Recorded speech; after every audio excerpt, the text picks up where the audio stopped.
Assalamualaikum warahmatullahi wabarakatuh. Bagaimana Bapak dan Ibu para pejuang P3K? Mudah-mudahan selalu keadaan sehat dan selalu siap untuk belajar bersama kami Cermin Pendidikan. Dan pada kesempatan kali ini kita akan mencoba membahas soal-soal model terbaru dalam bidang teknis, guru, dan pedagogik di tahap ketiga, dan mudah-mudahan soal-soal yang akan kita bahas bisa membantu kita dan keluar di tahap ketiga esok yang akan datang. Namun sebelumnya Bapak dan Ibu, Cermin Pendidikan juga mohon maaf dikala nanti pembacaan ataupun pembahasan masih kurang berkenan di hati Bapak dan Ibu, mari kita koreksi bersama-sama. Dan juga jangan lupa kepada Bapak dan Ibu untuk klik like, subscribe, dan komen ataupun bagikan kepada teman-teman kita supaya kita sukses bersama di tahap yang ketiga. Nah, baik Bapak dan Ibu, tentunya Bapak dan Ibu juga sudah mulai tidak sabar lagi bagaimana sih model-model soal terbaru pada pembahasan soal P3 tahap 3 ini dalam bidang teknis dan pedagogik. Mari Bapak Ibu kita bahas soal-soal berikut. Untuk yang pertama, dalam mengidentifikasi kasus kesulitan belajar dapat dilakukan dengan metode Cheriton Reference Set yang bukan merupakan tahap metode Criterion Reference Set adalah, yang bukan ya Bu ya, yang bukan merupakan tahap metode Criterion Reference Set. Apakah A, menetapkan angka nilai kualifikatif minimal yang dapat diterima, misalnya 5,0 atau 6,0. B. Membandingkan prestasi dari setiap siswa dengan angka nilai batas lulus tersebut secara teoritis. Mereka yang angka nilai prestasinya berada di bawah lulus sudah dapat diduga sebagai siswa yang mengalami kesulitan belajar. C. Menganalisis kemampuan peserta didik. D. Menghimpun siswa yang diduga mengalami kesulitan belajar, serta mencari siswa yang mengalami gejala terparah yang nilainya jauh di bawah siswa penderita kesulitan belajar. Nah, kita cari dulu kata kuncinya Bapak dan Ibu untuk soal nomor 1. Kata kuncinya itu yang bukan merupakan tahap metode Criterion Reference Set. Ini adalah, mari Bapak Ibu kita bahas terlebih dahulu. Pembahasannya pada kesempatan soal kali ini adalah tahapan metode Criterion Reference Set adalah 1. Menetapkan angka nilai kualitatif. Yang kedua, membandingkan prestasi dari setiap siswa. Yang ketiga, menghimpun siswa yang diduga mengalami kesulitan belajar. Yang keempat, membuat ranking atau tingkatan guna mempermudah dalam pemberian prioritas layanan psikologis. Nah, sehingga bisa kita simpulkan Bapak dan Ibu untuk nomor 1 jawabannya adalah C, yaitu menganalisis kemampuan peserta didik. Karena untuk poin A, B, dan D ada dalam pembahasan metode Criterion Reference. Lanjut untuk nomor 2 Bapak dan Ibu. Untuk mengetahui kemampuan awal peserta didik, seorang pendidik dapat melakukan. Untuk mengetahui kemampuan awal peserta didik, seorang peserta didik dapat melakukan A. Pengayaan materi pelajaran, B. Refleksi, C. Latar belakang peserta didik, D. Tes awal atau pretest. Nah, mari kita bahas Bapak dan Ibu, atau kita cari dulu kata kuncinya. Kata kuncinya adalah mengetahui kemampuan awal peserta didik. Nah, jadi sebelum kita belajar, kita harus mengetahui sejauh mana sih kemampuan peserta didik. Nah, mari kita bahas Bapak dan Ibu. Tes awal atau disebut dengan pretest adalah tes yang diberikan sebelum pengajaran dimulai dan bertujuan untuk mengetahui sampai di mana penguasaan siswa terhadap bahan pengajaran yang akan diajarkan. Nah, bisa kita simpulkan Bapak dan Ibu untuk nomor 2 jawabannya adalah tes awal atau pretest. Lanjut untuk soal berikutnya. Kemampuan bahasa anak melalui perkembangan pemikiran masih statis belum dapat berpikir abstrak. dan kemampuan persepsi, waktu dan ruang masih terbatas merupakan perkembangan anak pada tahap A. Tahap sensori motorik, B. Tahap praoperasional, C. Tahap operasional konkret, D. Tahap operasional konkret. Mari Bapak Ibu kita bahas. Kata kuncilah pemikiran masih statis dan belum dapat berpikir abstrak. Nah, kita bahas Bapak Ibu. Tahap peroperasionalan adalah anak di usia 2-7 tahun. Selama periode ini, anak berpikir pada tingkat simbiolik, tapi belum menggunakan operasi kognitif. Artinya, anak belum bisa menggunakan logika atau mengubah atau memisahkan ide atau pikiran. Sehingga bisa kita simpulkan untuk nomor 3 jawabannya adalah tahap praoperasional. Lanjut, nomor 4.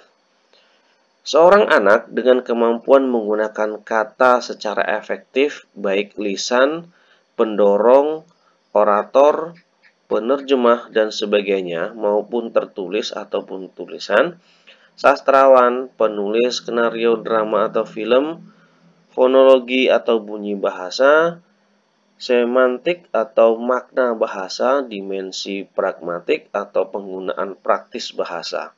Menurut Howard Gardner, anak tersebut mempunyai kecerdasan A.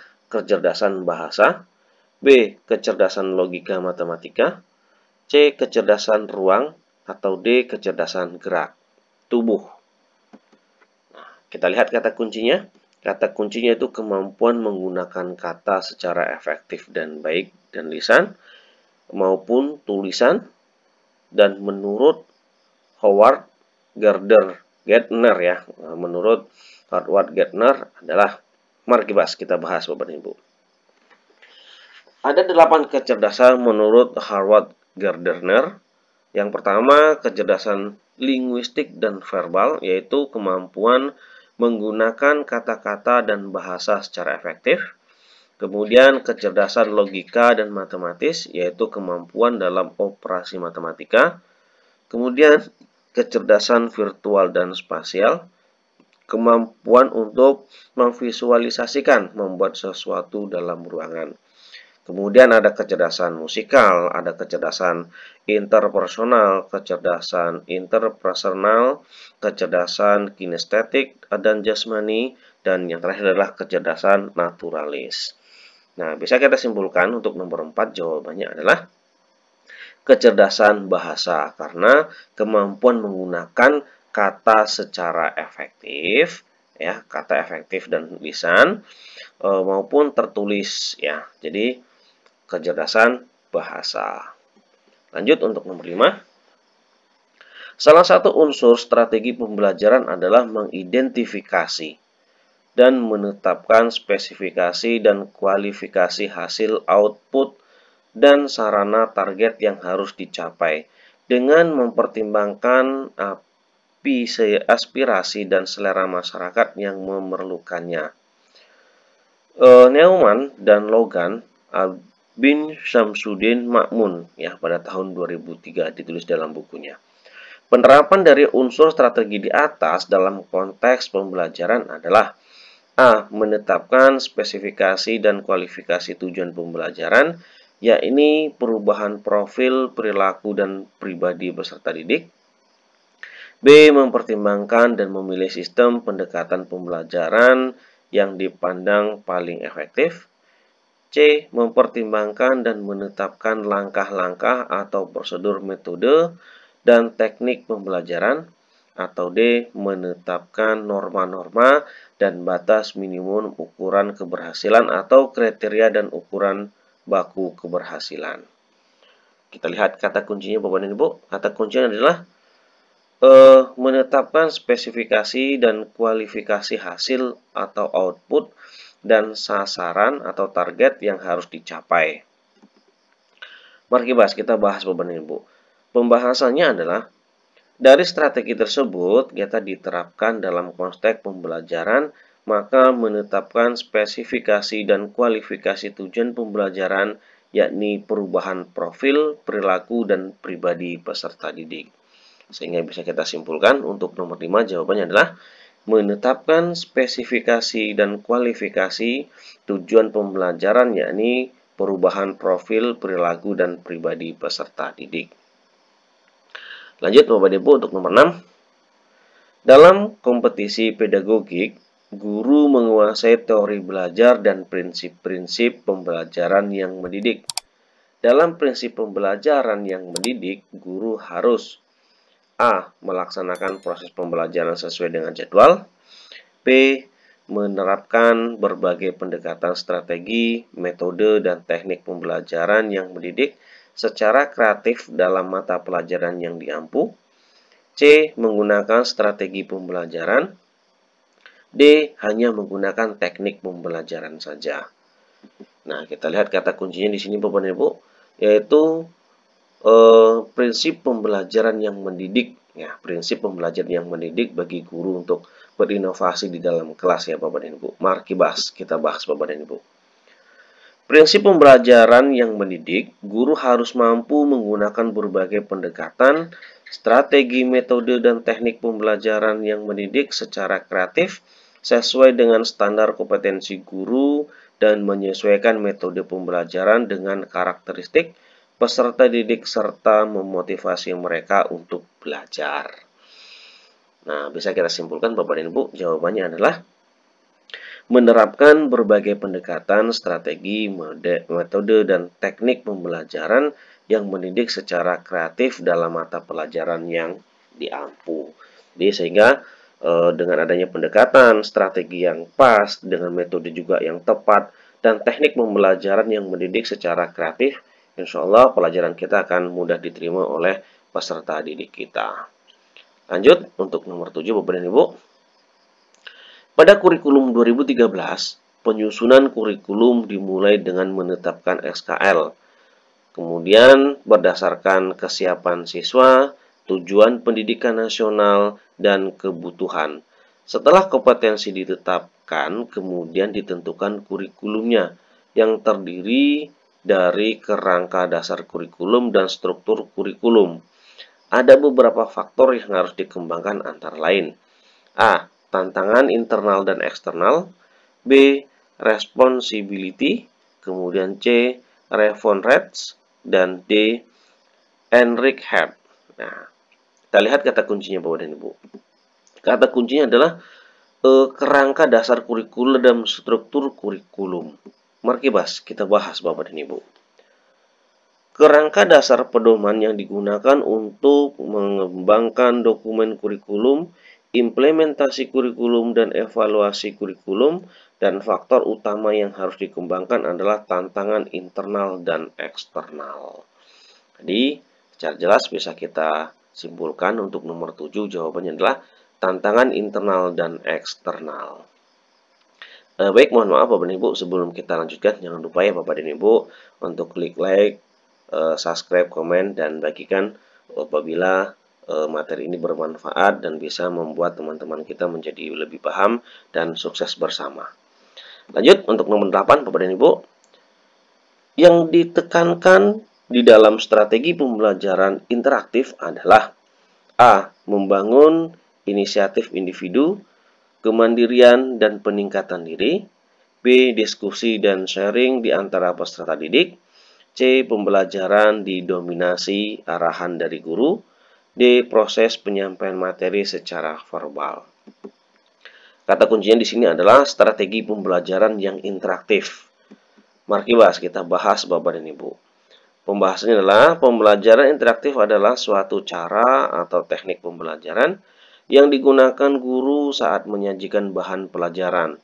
Guru sebagai pemeran utama dalam menciptakan situasi interaktif yang edukatif, yaitu interaksi antara guru dengan siswa, siswa dengan siswa. Kita simpulkan untuk nomor 8, jawabannya adalah diskusi dan sharing di antara peserta didik.